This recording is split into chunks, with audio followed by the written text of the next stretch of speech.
So students, our next topic is the n cells in parallel. We are studying cells in parallel. So in the previous slides we have studied about the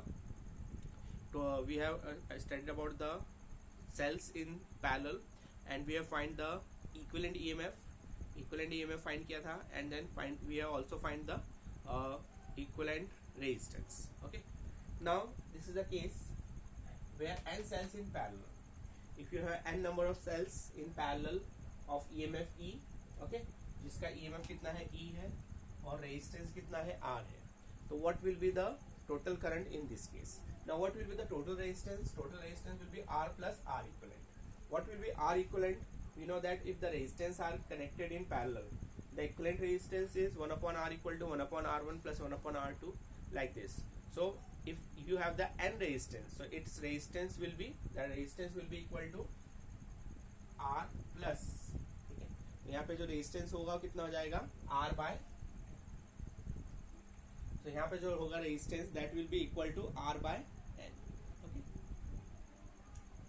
now EMF, equivalent EMF कितना होगा यहाँ पे, जो formula अपन ने निकाला था E1 R2 plus E2 R1 upon R1 plus R2. अब इस केस में क्या है, यू हैव, और you can take the n, ये मैंने दो रेजिस्टेंस के लिया है, आप n के लिए भी ले सकते हैं.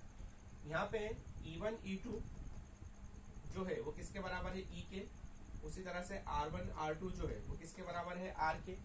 तो यहाँ से E इक्वलेंट कितना हो जाएगा, that will be equal to E into R plus E into R upon R plus R.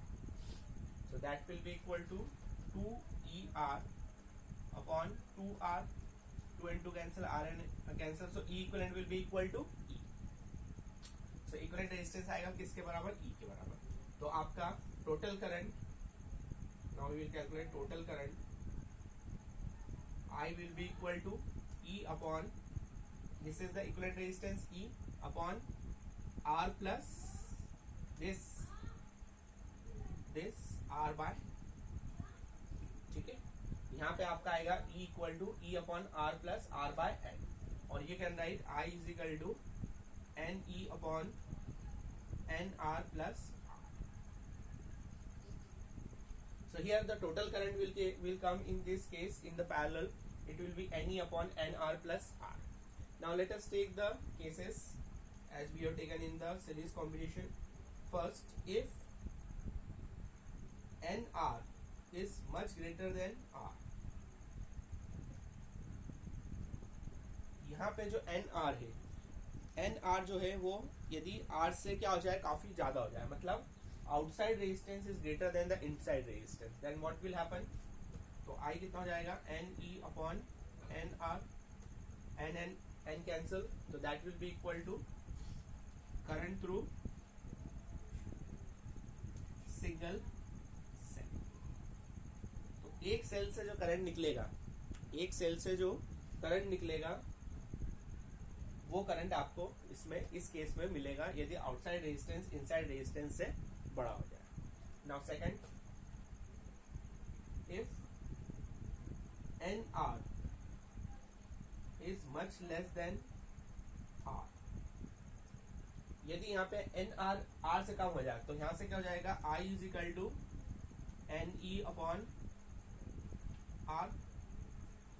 Okay, यहाँ से क्या हो जाएगा, that is NE upon R, तो ये क्या हो जाएगा आपका N into current through single cell.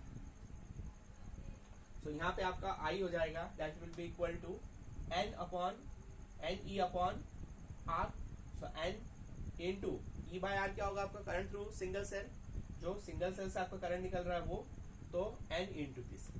So this is the case where you will get the more current, क्योंकि यहाँ पे करंट कम होगा, क्योंकि एक सेल से जो करंट निकलेगा वही मिलेगा आपको, लेकिन यहाँ से एक सेल से जो करंट निकलेगा उसका n टाइम्स होगा.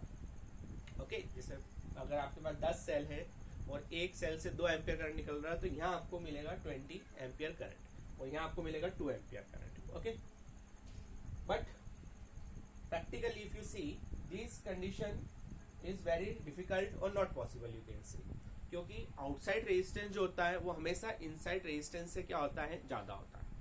ओके, आउटसाइड जो रेजिस्टेंस होता है वो हमेशा इनसाइड रेजिस्टेंस से ज्यादा होता है।